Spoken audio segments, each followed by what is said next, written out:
Pasko ngayon. Ang Pasko ng Disyembre ay nangingilam lang. Ito ang orihinal na Pasko, ang Pasko ng muling pagkabuhay ng Panginoon. Sabi ni San Pablo, kung hindi nabuhay ang ating Panginoon, walang natural ang ating pananampalataya. Ang araw na ito, ang pinakasentro ng kalendaryo ng simbahan. Ito ang pinakamahalagang pista sa lahat ng pista ng simbahan.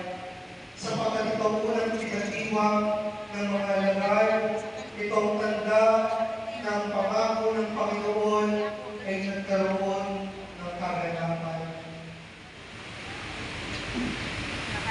Alam po ninyo, napakaganda po doon sa tawag natin na ritual na ginawa natin kanina sa labas, yung tinatawag natin